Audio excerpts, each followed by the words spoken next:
In today's video, we are gonna cover the top 10 units in Anime Adventures. For this video, I will cover the top 5 damage units and then the top 5 support units. If you want me to cover units from specific updates or specifically full AoE or hybrid units, anything like that, let me know down below in the comments. But for now, I will be covering the 10 overall.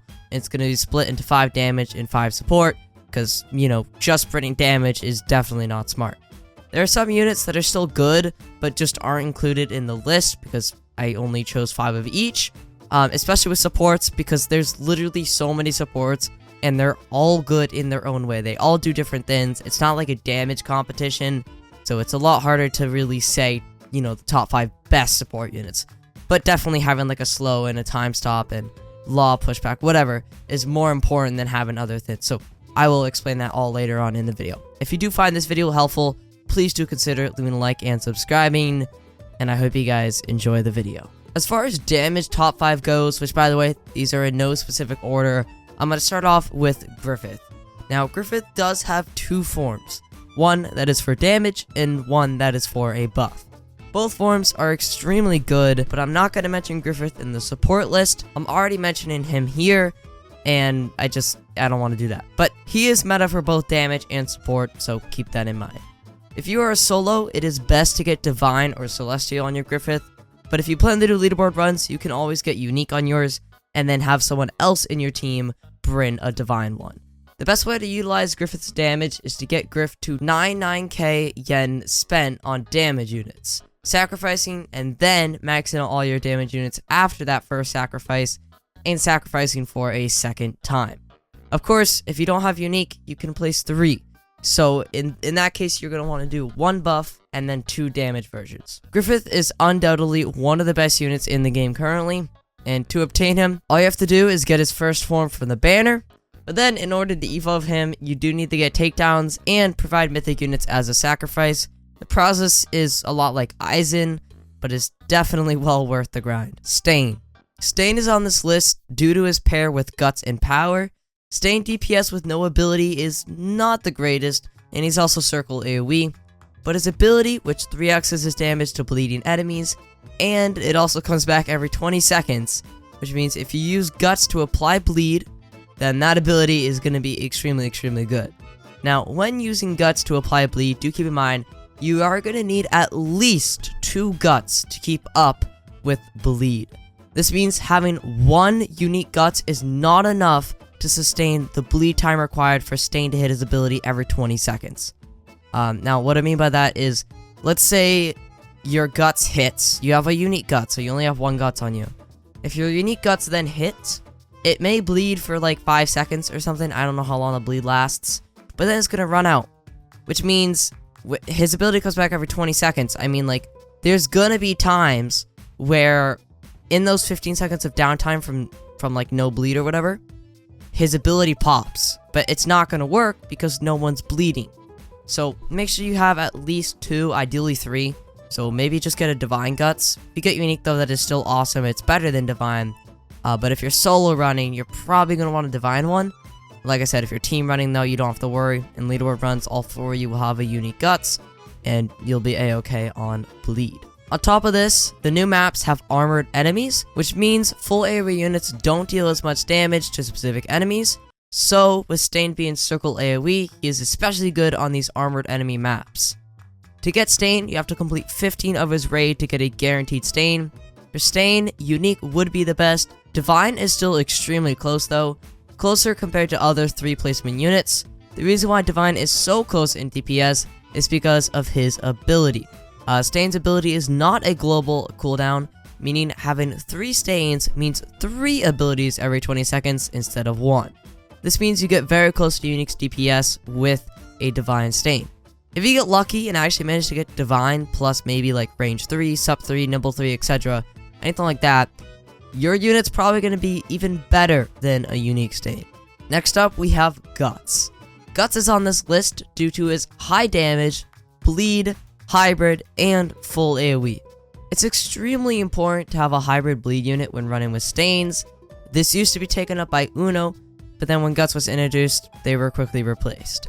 Guts alone is not the best unit and might not even be on this list. That's why you need to have Shulta or Power with him.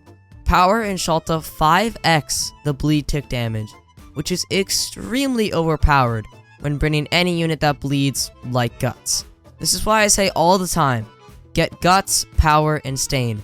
They are like a crazy combo. Those three, yeah, very, very overpowered. Getting Guts is quite easy. You just need to get some emo materials and takedowns, so don't worry about the grind of trying to get him. Though the same cannot be said for our next unit. Next up, we have Ainz. Ainz has massive range, like on par with Escanor and Griffith. But he also has really high damage. This makes him a great unit for leaderboard runs. His summons used to cause a lot of lag, but unfortunately that was fixed. He also has an ability that deals 5x his damage to units in his range after a specific amount of time, which is showed above his head when you use it. Evolving Ainz is not the easiest task though, and will probably take a lot of grinding. In order to evolve Ainz, you need to get 3 separate evolved Overlord units, and then sacrifice them into a staff. After this, you will receive an Ainz, and after that, you then need to get more Legend Stage drops and 7,500 takedowns to finally get an evolved Ainz. Ainz won't be much use in story mode or portals because of its high placement cost at 10,000 yen, but he is an amazing unit for infinite mode. And finally, for the 5th slot on the top damage units, we have Gilgamesh for armored maps, and otherwise Escanor. For the last slot, I wanted to include Gilgamesh and Escanor. With the recent change to Griffith, he will now buff Escanor's Sunshine buff instead of just the base Escanor, and that made Escanor a lot better. I would recommend putting Escanor on any non-armored enemies maps, but for armored enemy maps, Gilgamesh would be better. Gilgamesh is hybrid, circle AoE, and has really good damage. This is good for armored enemies since they don't take reduced damage from circle AoE. Getting Gilgamesh is pretty much impossible though. I can confirm as I've done over 300 portals with 0 Gilgameshes, but in the end, getting him is worth the grind. For all the units on this damage list besides maybe Guts and Griffith, you will want to get Unique. Stain is still good with Divine, and Guts might need Divine if you want enough bleed for your Stain. But of course, if you can't get Unique and stuff, the units are still very good with no traits. But I am just gonna put that in here for people that do ask what's the best trait for them, and there you go. Godspeed, Divine, Unique are all 3 amazing traits. Next up, we have the support top 5. And like I said, this was a little bit more difficult to pick out, but for the first unit, we have a slow, specifically Kochi. Kochi at first glance may appear worse than Emilia because he is circle AoE instead of line, which is a lot worse for slowing, but Kochi has a special ability no other slow has. Kochi slows slower than them. Actually, Kochi can slow by 80%, which is slower than any other slow unit in the game. So he makes him a lot slower pretty much, which is very important. He is also a hybrid, which is the first time we've had a hybrid slow since Perona, which was literally last Halloween. So yeah, pretty crazy. Getting Kochi's Evo is not that difficult, as it's just some emo materials, and he is the best slow unit in the game for most things. For maybe Inf Castle, Emilia might still be better. I'm not too sure though.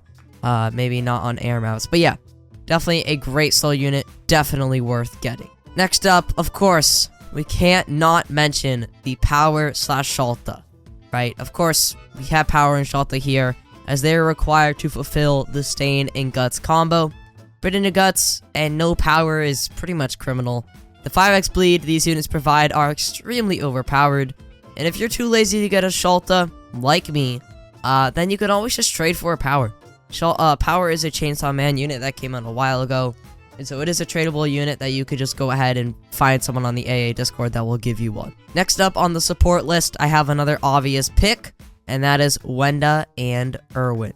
Wenda and Erwin provide a 100% damage boost to their respective unit type, magic or physical, and when running the Power Stain Guts combo, it's nice to put in Erwin to literally 2x your damage, which is crazy overpowered and goes a long ways. Setting up permanent 100% buffs on these units is also extremely easy, just need to get the right curses and timing. If you have questions about it though, you can always ask me down below in the comments. Next up, I'm going to talk about Law. Law is probably like the best support unit in the game. Law is an absolutely needed support for everyone, so make sure you get him. And that's because his pushback ability is extremely overpowered. Each unit can get pushed back 3 times, and they get sent further back based off of his range, so getting Unique or Sniper is extremely good. Finally on the list, we have Diavolo. I was debating putting Homaru or Tatsumaki in Diavolo's spot, but I thought more people know about those units, so shining some light on Diavolo would probably be better. Diavolo is an amazing support unit because of his ability that causes enemies to barely move. And during this ability, all of your units will deal an additional 50% damage. We already established that having, let's say, maybe you only burn 3 damage units, having them deal even a small buff, like 10%, which would be from Sakura, goes a long ways across 3 units, especially when they're already dealing a lot of damage. But guys, that's going to do it for this video. If you have any changes to this list, let me know down below in the comments what your thoughts are. And if you found this video helpful, consider leaving a like and subscribing. Leave any future video suggestions in the comments, and I'll see you guys next time. Peace.